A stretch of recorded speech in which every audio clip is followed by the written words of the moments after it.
Bonjour, je m'appelle Bertrand Lahaut, je suis adjoint à la direction générale du théâtre de Liège. Je travaille dans l'institution depuis une dizaine d'années et j'ai très vite commencé à travailler sur le projet Bérénice. Je pense qu'on était en 2014.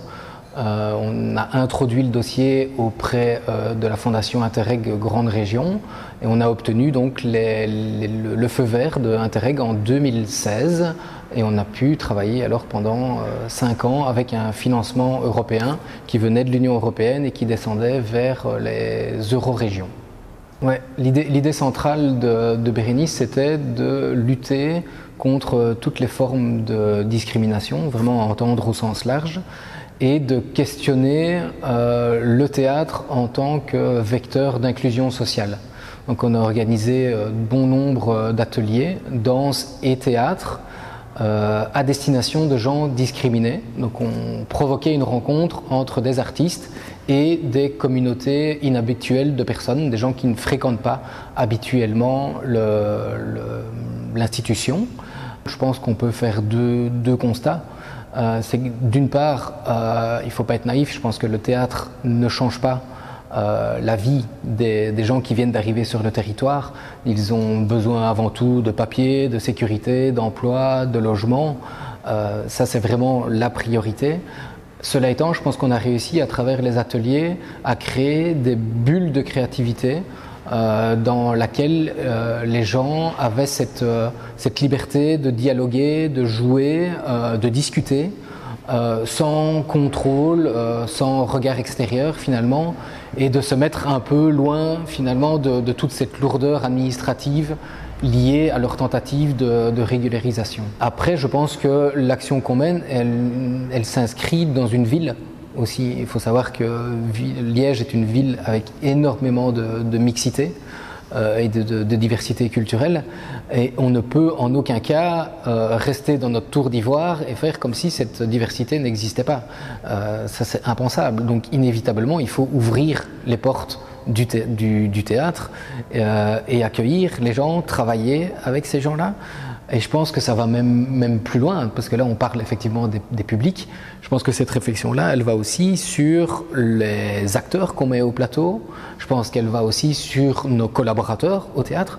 Cette diversité-là, elle doit être à tous les échelons finalement de notre travail. Je trouve que ce qui était vraiment très intéressant, c'est que ça nous a permis de nourrir un dialogue beaucoup plus riche avec les associations qui travaillent directement avec ces communautés. En fait, l'association a joué un rôle d'intermédiaire entre ces communautés et le théâtre. Et donc, les associations avec lesquelles on a travaillé, c'est eux en fait qui font le travail. Ça c'est clair. Nous, en fait, je ne dis pas qu'on n'a pas mis que nos lieux à disposition, mais en tout cas, ça nous a permis de faire vraiment un lien direct avec les communautés avec lesquelles on n'a pas finalement une interaction directe, quoi. Ouais, je pense que les réactions positives, elles se situent à différents degrés aussi, à la fois chez les artistes. Ça, c'est clair. J'en ai discuté beaucoup avec des artistes qui ont mené des ateliers, qui m'ont dit que ça avait vraiment enrichi aussi finalement leur façon de travailler, parce qu'ils sont face à des interprètes qu'ils ne connaissent pas, avec d'autres habitudes, une autre façon de dialoguer. Donc ça, c'est intéressant. Et puis oui, effectivement, à ce stade-ci, je pense que pour les publics en difficulté, ce sont des bulles de liberté, des bulles de créativité qu'on peut leur mettre à disposition. Et on a tout de suite vu des accointances, des jonctions à faire avec le projet d'Azibao qui se prête tout à fait à ce type d'activité, puisque notre objectif dans le cadre du projet d'Azibao, c'est à la fois de favoriser l'accès aux droits des personnes en demande de protection internationale, mais c'est aussi et surtout de permettre leur expression et de favoriser une interpellation politique autour de l'accès aux droits des personnes migrantes. Et c'était donc tout à fait opportun pour nous de pouvoir utiliser le théâtre comme vecteur d'expression. Par contre, ce que j'ai constaté et qui était quand même assez positif, c'est que même pour des personnes qui étaient méfiantes au départ, voire réticentes, Mais là, petit à petit, mais ça grâce évidemment aux metteurs en scène, aux comédiens qui étaient présents, petit à petit, chacun a réussi à trouver sa place. Alors pas forcément pour monter sur scène, pas forcément pour prendre la parole, mais en tout cas pour contribuer à la performance, à la réalisation. Donc moi j'avais en tout cas personnellement des craintes par rapport aux réactions individuelles. Et par rapport à ce que ça allait leur apporter dans ce qu'ils recherchent. Voilà ce que je disais, ce sont des personnes qui ont des besoins urgents. Est-ce que faire du théâtre répond à ces besoins urgents? Et ben, en fait, avec ces expériences, aujourd'hui, je pourrais dire que oui, que ça contribue. Alors que je pense que si on m'avait demandé au début du projet, ben, j'aurais dit attendons un petit peu de voir. Donc ça, je pense que ça nous a fait évoluer aussi en tant que formateur. Et moi, j'en retire quelque chose de riche pour la suite parce que ça me donne envie de continuer ces collaborations aussi. Vraiment adorer cette dynamique parce qu'en fait, le théâtre a vraiment servi de vecteur pour ces échanges. Et en fait, ce que ça a donné au niveau de la performance, c'est cette discussion mise en scène avec des conseils, avec aussi des ressentis mis en scène. Et c'est quelque chose, pour le coup, que j'aurais vraiment souhaité approfondir avec... J'aurais voulu continuer avec le Théâtre de Liège sur cette lancée parce que je vois aussi un aspect dissémination très intéressant voilà, cette pièce de théâtre. Elle aurait pu être jouée devant des demandeurs d'asile en cours de procédure qui auraient pu vraiment s'en inspirer pour leur situation individuelle.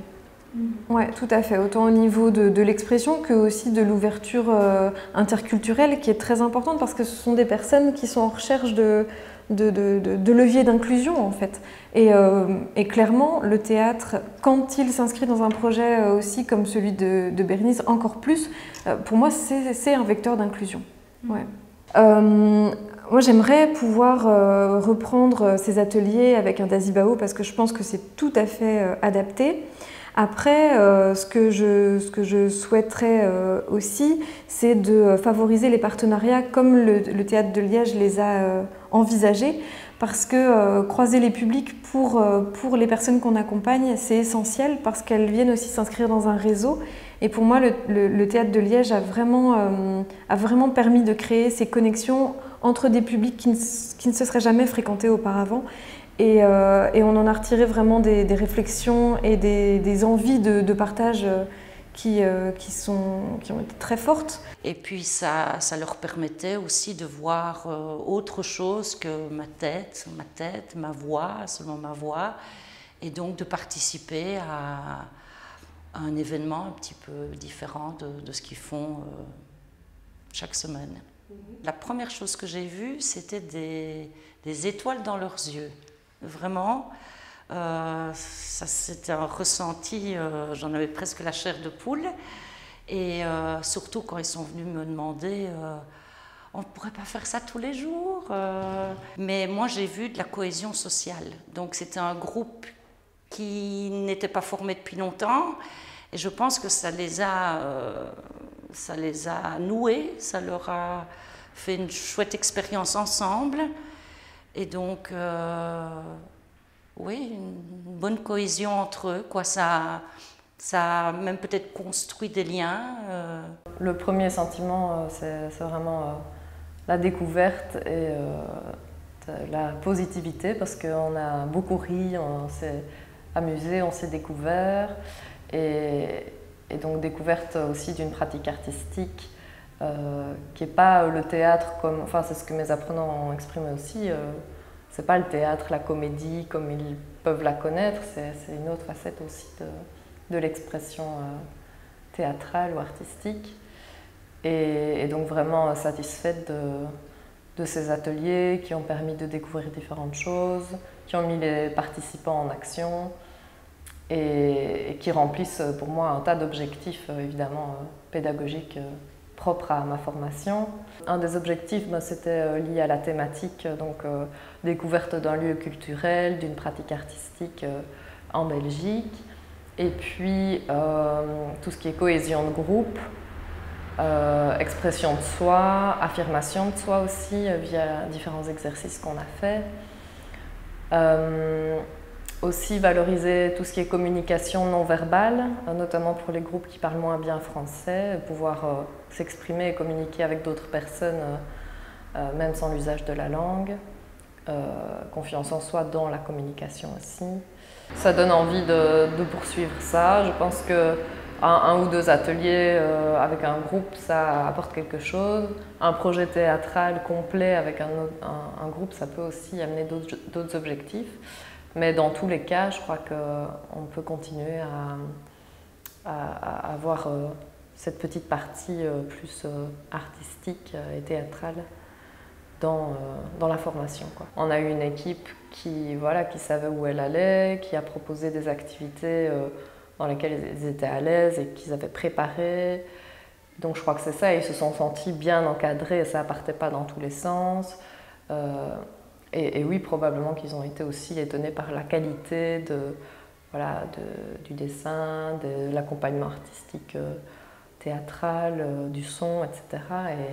Et c'est vrai que c'est valorisant de travailler avec des personnes professionnelles qui maîtrisent leur art. Et je crois que oui, ça a dû les valoriser aussi. Parallèlement à l'organisation d'ateliers à destination de personnes discriminées, le projet Bérénice reposait également sur la programmation de spectacles centrés sur des thématiques comme le respect des diversités ou encore la lutte contre toutes les formes de discrimination.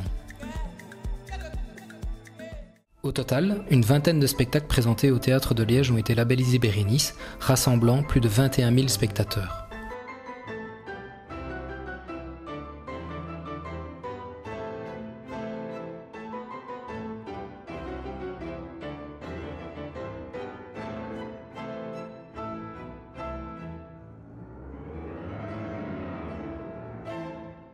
Pour chaque spectacle, un travail de médiation a été mis en place, permettant des moments d'échange et de réflexion autour des thématiques soulevées par les projets artistiques présentés.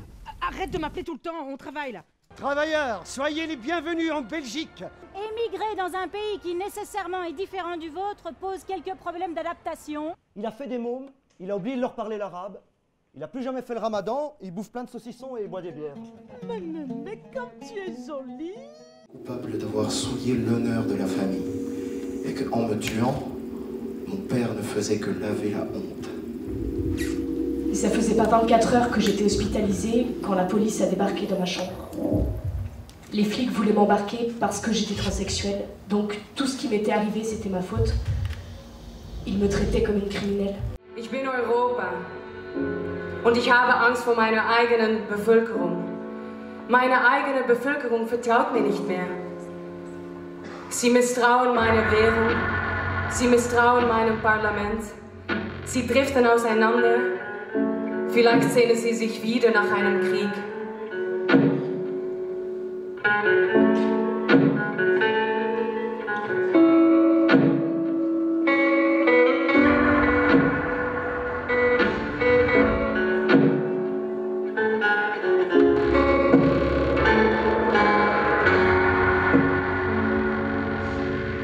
À partir de là, moi, je me suis dit, tiens, peut-être qu'il y a quelque chose à faire avec ça, avec des gens qui ne veulent pas nécessairement devenir acteurs. Mais en fait, ça a été ma préoccupation de ce travail, de vérifier si est-ce que l'entraînement de l'acteur, les outils qu'on utilise pour nous entraîner, peuvent servir à d'autres personnes que des acteurs. Et du coup, dans quel but? Si ce n'est pas un but comment dire, spectaculaire, tourné vers un public, voilà, est-ce que ça peut produire quelque chose, quoi. Le préparer en amont, ça a été. Après, d'être confronté au cadre et au fait qu'eux ne veulent pas être acteurs, forcément. Donc, ils me disent, tiens, ça nous a fait du bien. Il a fallu découvrir en quoi ça leur a fait du bien et essayer de comprendre. C'est devenu plus ce qu'on appelle un peu de l'occupationnel, quoi. C'est-à-dire que plusieurs venaient, ne venaient pas, la fois suivante, revenaient. Alors que certains, quand ils venaient, n'étaient pas forcément mobilisés pour travailler, en fait. Ils venaient là pour se détendre un peu, et discuter, voilà. Mais donc voilà, donc ça, quand j'ai vu que ça partait là-dedans, je me suis laissé tester pour voir est-ce que moi ça ça m'apporte quelque chose ou est-ce que je peux... En fait, je me suis vite rendu compte que ça déconstruisait mon travail, enfin le rapport que moi j'ai à ce travail, et que donc ça ne faisait plus sens, et donc je perdais la motivation. Et donc j'ai dû recadrer avec eux en essayant de trouver les mots et trouver le bon rapport, quoi, pour pas non plus les écraser d'un travail exigeant, harassant. Enfin voilà. Donc, à partir de là, c'est devenu un sujet, quoi, un sujet de travail, quoi, de dire comment on fait pour à la fois travailler et en même temps, comme ils disent, que ça leur fasse du bien, qu'ils y trouvent un intérêt, quoi, pas que ça devienne une torture, quoi, pour eux. Donc ça n'a pas été évident. Maintenant, ceux qui sont restés étaient très enthousiastes et on a eu une très très belle dernière séance. Sans que ce soit un spectacle, tout d'un coup, ça les a mobilisés très différemment. Ça m'a beaucoup questionné par la suite. Je me suis dit comment faire en sorte que, malgré tout, ils réagissent à quelque chose de spectaculaire, quoi. Donc je me suis dit, tiens, s'il y avait une suite, est-ce qu'il ne faudrait pas régulièrement inviter des gens, commencer à structurer quelque chose, même si ce n'est pas un spectacle fait pour les gens qui regardent. C'est-à-dire qu'il y a des moments où on travaille, quoi, c'est du travail. Ce que je cherchais est apparu, en fait. C'est-à-dire ils ont commencé à... C'est un travail qui normalement est fait pour... ce travail d'acteur pour libérer l'imaginaire, quoi, rentrer en contact avec sa vie intérieure de façon honnête et la laisser s'exprimer. Et donc pour qu'elle puisse s'exprimer convenablement, enfin comment dire, avec honnêteté, quoi, avec liberté, il faut que le corps soit détendu et en même temps mobilisé, quoi, permettre que la vie intérieure circule vers l'extérieur, donc que le corps puisse s'exprimer, et que la voix soit fluide aussi. Donc c'est beaucoup de travail pour rendre ça de plus en plus léger, et qu'en espérant qu'à un moment donné, l'imaginaire se mette en place. Donc cette séance, des choses sont arrivées, c'était très très bien. Donc je commençais à perdre, comment dire, au fil des séances, je commençais à perdre aussi je me disais, est-ce qu'on va y arriver, quoi? Il y a quand même une motivation derrière, qui doit être présente. Une motivation à chercher quelque chose. Ça, par contre, j'ai découvert ça à la fin, là, dans la dernière séance. Il y a une motivation à rencontrer un travail collectif, à faire un travail ensemble, et donc comment dire, à développer quelque chose en soi vers l'autre. Et donc il y a une espèce de curiosité qui doit être présente et qui normalement, il y a un plaisir à l'entretenir et à la découvrir, mais c'est aussi un risque. Parce que ça veut dire donc qu'il y a une honnêteté sur laquelle il faut travailler à partir de soi et de tout doucement se laisser se révéler par le travail, par les exercices, par les jeux, se laisser se révéler, quoi. Je pense qu'il a été difficile pour tout le monde et pour moi, c'est de réussir à les amener à faire une expérience, tout d'un coup, à faire cette expérience particulière d'être vivant, en fait, tout d'un coup, avec les autres, au milieu des autres, et grâce aux autres, en soutien avec les autres. Et il y a quelque chose de très libérateur avec ça. Et c'est une première marche. En fait, pour moi, c'est le socle de l'art de l'acteur, quoi. Cette sensation de... Et donc, je pense qu'il faudrait que ça s'étale peut-être sur une année entière. Et moi, je m'étais même dit, mais en fait, ça, pour ne pas perdre le savoir-faire aussi de séance en séance, il faudrait que ce soit 2 fois par semaine. Qui compte 1, 2, 3. L'histoire de clown, c'est comme, bon, moi, c'est ma première fois. Et ça fait que beaucoup se sont retirés parce que l'histoire de clown, nous, on ne savait pas que, bon, voilà, c'était des gens compétents. Pour, voilà, nous croyons que c'est des blagues, quoi. Bon, c'est le fait d'éviter maintenant qu'on a su que, bon, voilà, c'est quelque chose, même d'abord, il faut être d'abord un homme complet, compétent aussi, bon. Pas forcément un intellectuel, mais quand même, bon, il faut savoir quand même quelque chose là-dessus d'abord. Et je reviens aussi sur le training ou quoi, le sport là, l'entraînement qui a motivé plus. Que bon voilà, les gens venaient malgré que la première séance, la deuxième séance, les gens, on ne voyait pas ce qu'il allait venir derrière.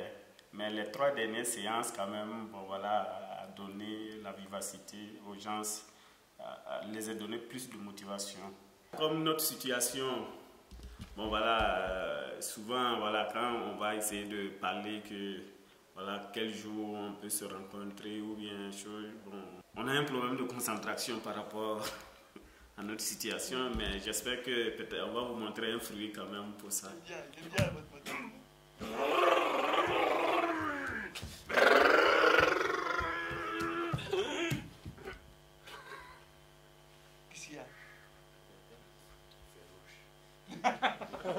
Je m'appelle Dachimi Honoré et je suis artiste peintre et j'essaie de vivre de ça et puis sur le côté j'ai un diplôme de technicien de spectacle, régisseur. Et c'était avec la Voix des sans-papiers de Liège et du coup c'est dans ce cadre-là le contact entre la VSP, la Voix des sans-papiers de Liège, et le Théâtre de Liège et qu'on nous a proposé de participer au projet Bérénice. Et au tout début c'était sur la question de... c'est un projet de clown, en tout cas faire le clown. La naissance du clown, c'était ça le projet. Et puis peut-être après aussi, c'était super bien parce que de base à la VSP on avait un atelier normalement à théâtre et tout ça là.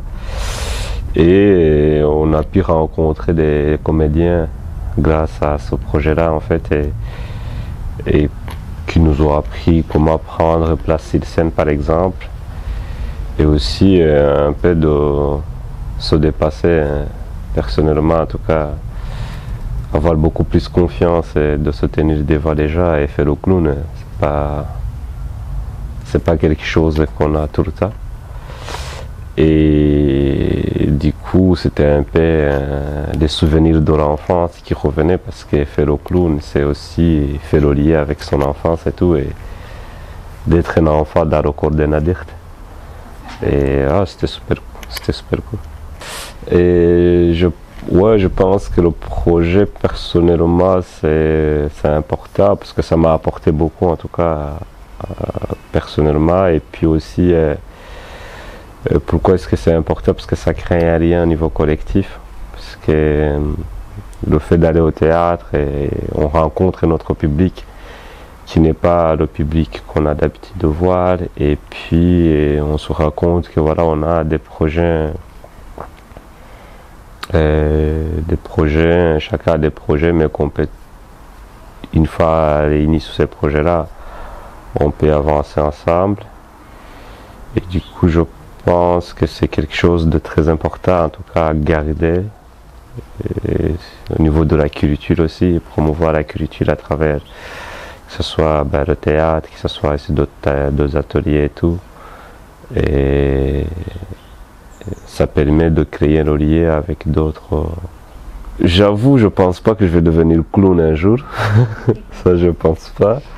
Mais c'était gai de faire ça. Et je c'était pas vraiment en faisant cet atelier. J'ai fait du théâtre.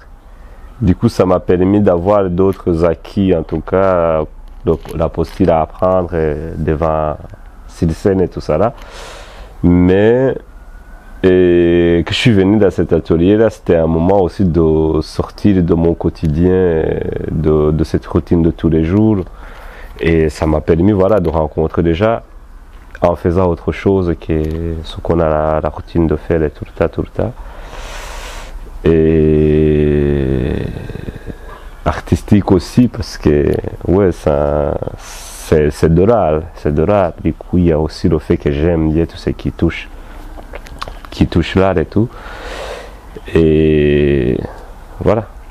Enfin, d'abord, on avait d'abord fait surtout une initiation théâtrale, donc comment former le groupe, comment créer le collectif, comment créer le discours commun, la parole commune. Et puis après, on avait décidé de se focaliser sur le décret de Dublin, qui est donc un décret qui a été mis en place par l'Union européenne et qui part du principe que tout réfugié qui arrive dans un pays se fait prendre ses empreintes digitales et que du coup il est dépendant de ce pays-là et qu'il ne peut introduire sa demande d'asile que dans ce pays-là. Et donc l'Union européenne a mis en place cette mesure restrictive pour essayer d'endiguer la migration en Europe. Et du coup, on essayait de démontrer théâtralement de manière assez didactique. Donc on peut dire que c'était une forme de théâtre-action ou de théâtre oui, didactique, où formellement on démontrait l'absurdité du décret Dublin. On faisait un manifeste politique en demandant la liberté de circulation, le droit d'asile pour tous. Et on terminait la performance comme ça. Et on avait présenté cette performance à l'ELMO, à la Haute École de Liège. Évidemment, ils étaient témoins d'une réalité que moi je ne connaissais pas, donc je n'étais pas du tout en position de professorale. Moi, j'amenais l'initiation théâtrale et eux amenaient le vécu et l'expérience. Et donc il y avait vraiment un rapport d'horizontalité. On a passé plusieurs après-midi à discuter, où je leur disais, voilà, j'aimerais bien qu'on mette en forme ce décret de Dublin.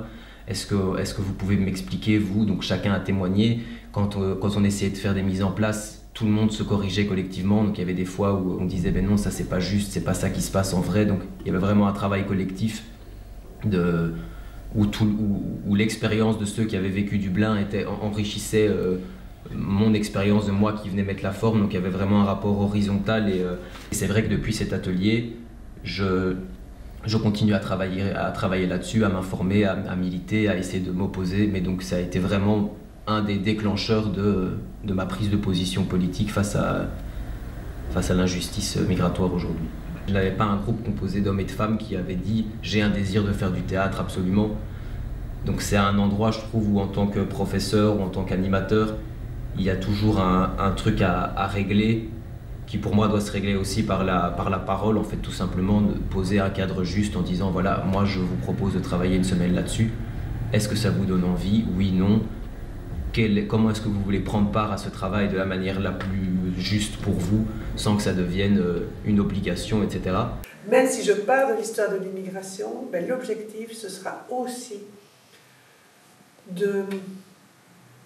premièrement, d'amener ce regard sur la diversité au sein de notre société, que cette histoire de l'immigration en Belgique, elle n'est pas traitée à l'école, elle est ignorée par tous, y compris par les étrangers, forcément, je ne vois pas pourquoi ils connaîtraient mieux cette matière, par les jeunes ou les personnes issues de l'immigration, ne connaissent pas l'histoire de l'immigration. Et cette histoire de l'immigration permet de faire des liens entre nous tous, puisque nous avons des points communs à un moment donné, on a construit ensemble cette histoire, et donc cette société. Et donc c'est très positif par rapport à une construction d'une société de la diversité. Initiative locale d'intégration. Et donc là aussi, on peut être le relais entre tous ces projets et les mettre en lien, en contact. Donc on peut aussi mettre en contact le Théâtre de Liège avec d'autres associations. Ça fait partie de notre boulot aussi, parce qu'on connaît très bien tout le tissu associatif autour de l'intégration. Et donc ce ne sera pas nécessairement non plus le critère. Donc les théâtres pourraient rentrer effectivement des projets à la région wallonne qui portent sur l'intégration, l'interculturalité, l'objectif de mettre en contact les publics. Donc peut-être même vous pourriez aussi rentrer un projet dans ce domaine-là. Mais outre ça, on est donc un réseau autour de l'intégration, mais l'objectif aussi c'est d'élargir et d'intégrer différentes dimensions. Et la culture, évidemment, pour moi, est un élément hyper important pour faciliter l'intégration, la communication, le dialogue, est un outil pour permettre l'expression des gens. Quand ils font partie des ateliers, mieux que ça encore, c'est un outil d'émancipation.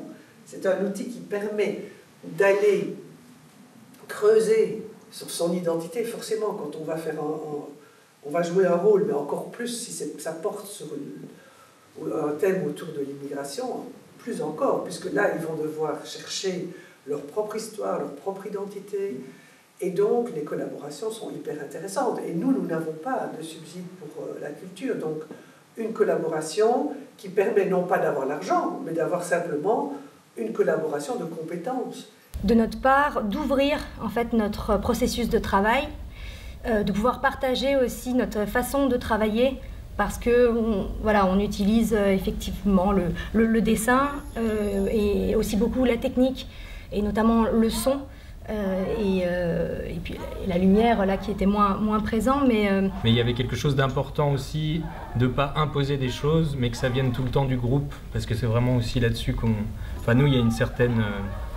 on aime bien avoir une fluidité dans le travail, quelque chose en tout cas de cohérent par rapport au plateau, et donc là le but c'était aussi de travailler avec ce que les gens proposaient et pas leur imposer de proposer. Donc du coup c'est vraiment essayer d'induire, et en fait petit à petit ça s'est très vite mis à jouer sur le plateau, et ça c'est très agréable, quoi.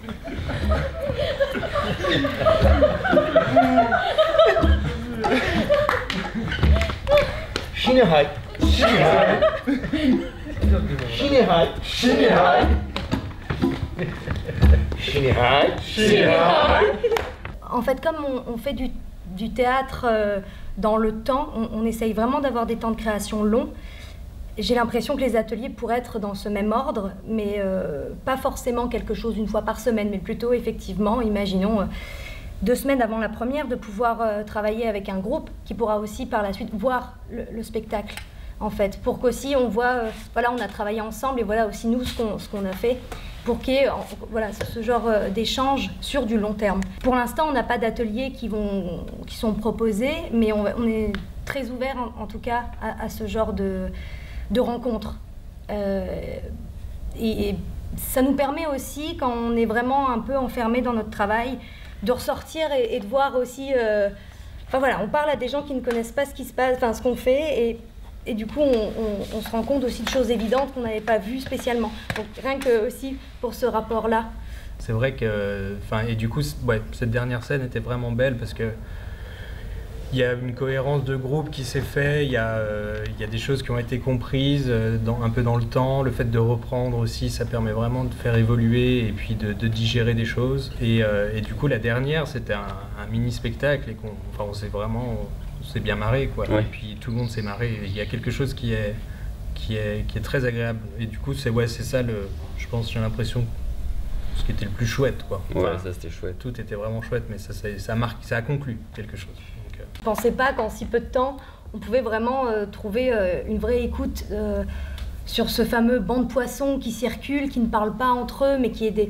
Enfin, c'est quand même pas si évident que ça, en fait, en si peu de temps. Et donc là, j'étais vraiment une spectatrice, là.